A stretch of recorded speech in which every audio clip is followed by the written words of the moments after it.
et à tous et bienvenue sur le coin sport et pop culture. Et après avoir fait du coup notre premier coin achat VO, on va maintenant faire notre premier coin achat VF donc du mois d'octobre, qui franchement a été un mois très dépensier. J'ai fait vraiment n'importe quoi, je suis un fou. Si ma compagne le savait, elle me tuerait. Et évidemment, c'est une blague, j'ai la chance d'avoir une compagne très compréhensive sur ma passion sur les comics. Sinon, effectivement, elle me tuerait. Et du coup, on va commencer tout de suite alors avec ce que j'ai acheté en VO, enfin en VF ce mois-ci. Donc on va commencer tout de suite du coup avec la première intégrale de The Witcher en comics.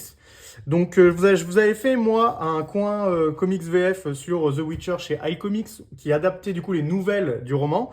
Là c'est pas du tout le cas, hein. Donc c'est Urban Comics, donc l'éditeur de DC Comics en France, qui édite du coup les comics parus chez Dark Horse qui eux sont la suite des jeux vidéo.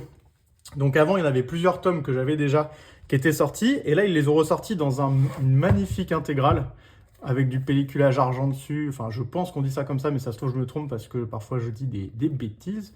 Mais en tout cas, vraiment, c'est vraiment un très bel ouvrage. Si vous avez des amis qui aiment The Witcher, c'est un super cadeau. Je vous ferai probablement des coins comics VF sur les comics The Witcher, hein, paru chez Urban Comics. Mais vraiment, c'est des comics que j'aime beaucoup en général. Donc, vous avez évidemment la première intégrale qui est ici. Et vous avez également la deuxième qui, elle, est dorée, qui est toujours aussi belle également.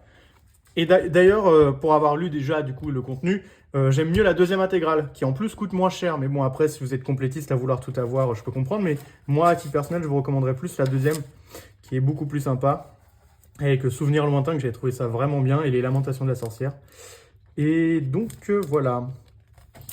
Donc voilà, ça c'est pour The Witcher en intégrale. Et évidemment, du coup, au-delà des intégrales, ils ont sorti le dernier en date, La Balade des deux loups, que lui, je n'ai pas encore eu le temps de lire, mais voilà, je suis tous les The Witcher en comics, que ce soit en comics, en roman, en série. Série que je n'apprécie, sans dire que je l'aime pas du tout, on va dire qu'elle est médiocre, quoi. Ça se regarde, mais vraiment, c'est pas mon kiff non plus. Ensuite, du coup, on continue. Vous allez voir que j'ai énormément d'Urban dans mes achats ce mois-ci, donc énormément de DC Comics. Donc là, on est sur Dark Knight of Steel, avec la couverture variante de Dan Mora. Dark Knight of Steel, c'est quoi? Alors, c'est en fait un monde parallèle dans l'univers DC, où en gros, on réimagine les personnages de DC Comics, mais à l'époque du Moyen-Âge. C'est écrit par Tom Taylor, c'est dessiné par Yasmine Putri, qui n'était pas très connue pour avoir fait beaucoup de dessins avant dans les comics, mais qui faisait beaucoup de couvertures, notamment sur Injustice. Alors, j'ai lu le premier tome. Moi, très franchement, je suis très fanat de Tom Taylor déjà de base dans son écriture. C'est lui en ce moment qui est sur la série Nightwing. Je trouve ça vraiment excellent. Alors moi, Dark Knight of Steel, juste pour déjà le concept d'avoir les super-héros à l'époque du Moyen-Âge, je trouve ça franchement très fun. Et pareil, pour quelqu'un qui a jamais lu de comics de sa vie, mais qui connaît la base, les films, tout ça, c'est vraiment un cadeau chouette parce qu'il va vite rentrer dedans. Il n'a pas besoin de rien connaître puisque du coup, c'est un monde complètement parallèle. Et vous allez être surpris. Vraiment, c'est un super comics Dark Knight of Steel. C'est le tome 1. Et normalement, il n'y en aura que 2. Et donc voilà, donc ça c'est la couverture variante qui me semble coûter un peu plus cher que la couverture normale qui est ici.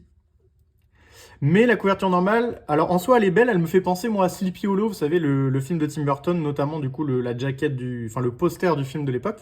Mais je trouve que c'est pas du tout le ton du comics, parce que là du coup on a vraiment l'impression d'avoir quelque chose de très dark, de très sombre, alors que comme je vous ai montré tout à l'heure, le comics lui il est plutôt voilà, chaleureux quoi. Donc j'avais préféré prendre une couverture qui était plus en adéquation avec ce qu'il y avait dedans. Ensuite, on passe à Deceased 3. Donc Deceased, pareil, on est toujours sur du Tom Taylor qui s'amuse à faire des mondes parallèles. Donc là, on est dans un monde parallèle où on va dire qu'il y a eu une apocalypse zombie, sans trop vous spoiler comment, parce que là, on en est quand même au numéro 3, donc faut que je vous donne envie de lire les deux d'avant. Et donc voilà, donc on est dans une apocalypse zombie, beaucoup de super-héros vont y passer ou vont se transformer en zombies, dont les super-héros principaux, on va dire, où vous penseriez que ça ne pourrait pas arriver, mais en fait si. Donc là, on en est à la fin. J'avais suivi la fin en VO pour le coup, que j'avais trouvé vraiment une très bonne fin. Franchement, c'était plutôt cool. Et donc voilà, moi d'ici, je vous conseille dès le départ de suivre le premier numéro, le 2, le 3 et puis les spin-offs qu'il y a. C'est vraiment très cool. Pareil, quelqu'un qui aime le délire des zombies et qui aime les super-héros. Et en plus, quand je vous dis le délire des zombies, c'est un délire très sérieux. C'est-à-dire que c'est pas du tout série un peu fun à la Marvel Zombie. Là, on est vraiment sur un délire très sérieux où les super-héros, ils sont vraiment dans une apocalypse et ils galèrent vraiment. Donc c'est vraiment agréable à lire parce qu'on n'a pas l'impression, en plus, nous, en tant que lecteurs, qu'on nous prend pour des cons en nous disant oui, bah écoutez, voilà votre comics avec des zombies, vous allez être content. Non, vraiment, c'est bien écrit. Et voilà, pareil, DC, c'est quelque chose que je vous conseille. Je ferai sûrement un jour un coin comics VF, décidément, un coin comics VF dessus. Et en attendant, vraiment, c'est très sympa. Ensuite, alors je vais passer rapidement sur celui-là, parce que je vous en ai déjà parlé. Donc Ice Cream Man 2, donc voilà, c'est Ice Cream Man, c'est toujours très cool. Je vous ai fait un coin comics VF sur le tome 1 et sur ce tome 2. C'est vraiment génial, ça coûte 18 € pour une pagination relativement faible, mais c'est vraiment probablement une de mes séries d'horreur préférées, tous médias confondus, comics, romans, mangas, c'est vraiment génial. Ice Cream Man, vraiment un classique. Ensuite, on va vous parler d'un comics qui est, moi je trouve, est un chef-d'œuvre. C'est probablement la meilleure série régulière qui sort actuellement chez Marvel, DC confondu, donc je prends pas en compte les indépendants. Vraiment, Poison Ivy, c'est génial. Poison Ivy, donc, en général, vous connaissez le personnage parce que c'est une méchante de chez Batman. C'est toujours le cas, hein, c'est toujours une méchante de chez Batman. Mais en fait, vous allez vivre avec elle un road trip où elle va du coup avoir plusieurs questions existentielles, philosophiques, sur son combat pour l'écologie, sur ce qu'est être humain en tant que personne, en tant que civilisation, qu'espèce. Est-ce qu'on mérite vraiment tous de mourir? Qu'est-ce qui fait qu'on ne mérite pas de mourir? Donc vraiment, c'est vraiment un comics très très très intéressant sur les questions qu'il pose, sur les pensées qu'a le personnage et sa manière d'y résoudre. Au-delà de ça, le personnage est vraiment très classe. Vous avez vraiment une femme... et j'aime pas trop dire ça, parce que quand on dit une femme forte, on a l'impression qu'il faut le préciser, alors que c'est... Voilà, vous avez un personnage qui est vraiment badass, est forte, a la classe, ne donne pas dans la demi-mesure, c'est-à-dire qu'elle retient pas ses coups, c'est pas une héroïne. Non, vraiment, quand elle est énervée, elle est énervée, elle rentre dans l'art, elle fait des choses très répréhensibles, et donc voilà, vraiment, c'est très sympa. Et en plus, voilà, on a des dessins qui sont, moi, personnellement, très, très jolis, très graphiques. Vraiment, moi, je trouve que c'est un ovni dans le monde de l'édition chez DC Comics en ce moment. C'est une super série. Moi, vraiment, s'il y a une seule série que vous devriez lire en ce moment chez DC Comics, c'est Poison Ivy. Je trouve ça déjà incroyable qu'Urban l'ait édité en France, mais bon, vu le succès que ça avait eu en VO, ça m'étonne pas. Je suis la série en VO, et même ma compagne qui a lu le premier tome et la moitié de celui-ci trouve ça vraiment très bien. Moi, vraiment, Poison Ivy, instant classique, c'est vraiment génial. Ensuite, alors, ça, c'est ma petite curiosité du mois, pour être très honnête. Donc, Urban Comics en France, quand ils éditent des indépendants, ils les font à 10 € le premier tome. Donc, je vous ai déjà dit, Tom King, c'est un scénariste que moi j'aime bien. En général, ça passe plutôt bien. Et Elsa Chartier, qui est du coup normalement une dessinatrice française, dont le style fait un peu old school, mais un peu avec un style bien à elle quand même. Et le pitch me donnait envie, c'est-à-dire que c'est l'histoire d'une femme qui traverse les générations, qui traverse les âges, qui se réincarne à chaque fois dans différentes périodes de notre époque, et vit des histoires d'amour, plus ou moins heureuses, comme vous pouvez le voir selon la couverture que vous voyez ici. Donc voilà, pour 10 €, je me suis dit, bon, bah, je vais tenter, parce que c'est vrai que Tom King, j'aime bien, le synopsis me parlait bien. Pour le moment, j'ai lu les 2-3 premiers chapitres, je comprends pas trop où est-ce que ça veut aller, mais on m'a dit que ça s'améliorait après, en termes de fil rouge. Donc, bah écoutez, je vous ferai sûrement un coin comics VF quand je pourrai, quand j'aurai terminé le premier numéro. Avec d'ailleurs un dos de couleur, alors qu'avant chez Urban, on avait toujours des dos noirs. Donc c'est un peu anecdotique, mais c'est toujours très sympa. Ensuite, donc pour revenir sur quelque chose que vous ne pourrez malheureusement pas trouver, que vous ne pouvez pas trouver en librairie, c'est les Marvel Origins. Donc c'est une collection que j'ai débutée chez Hachette il y a maintenant 1 an et demi, où en fait Hachette vous propose tous les mois 2 comics qui rééditent des périodes du tout début des super-héros. Donc là par exemple je suis au numéro 4 d'Iron Man, où vous allez voir c'est vraiment des dessins old school, hein. On est vraiment à l'ancienne, hein.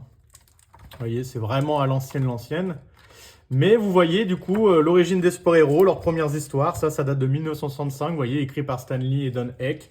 Là, on est sur le 3e numéro d'Avengers dans la collection de Stan Lee et Don Heck, encore une fois, pour vous montrer un peu les pages. Voilà, vous voyez, là, on a un peu de Spider-Man. C'est vraiment ultra old school.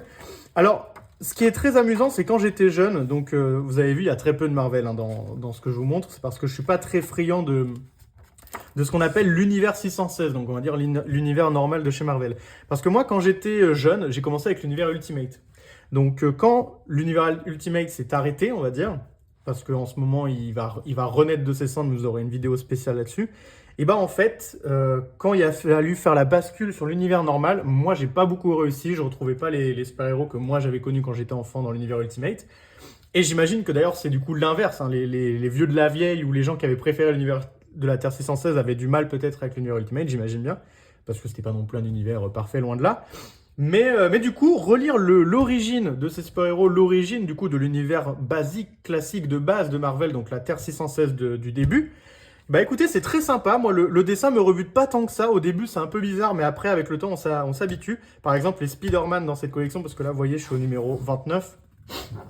Mais j'ai eu plusieurs numéros de Spider-Man dans la collection. C'est vraiment très très sympathique à lire le début, comment Stanley l'écrivait, de pouvoir comparer justement avec comment est-ce qu'aujourd'hui on écrit.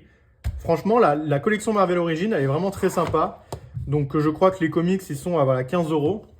Ils sont à 15 euros par mois à chaque fois, chaque comics.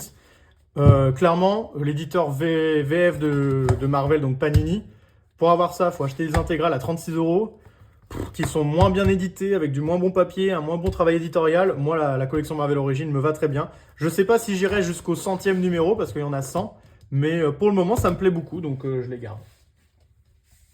Et donc voilà, on en a fini pour ce coin VF du mois d'octobre 2023.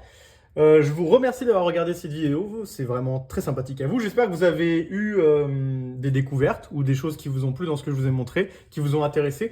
N'hésitez pas à me dire en commentaire s'il y a des choses qui vous intéressent dans ce que je vous ai montré. Pour tout vous dire, je suis né au mois d'octobre, donc c'était mon anniversaire, donc j'ai reçu plein d'autres comics. Mais comme c'est pas ce que moi j'ai acheté, j'ai pas voulu le présenter ici parce qu'en plus sinon la vidéo elle aurait duré trop longtemps.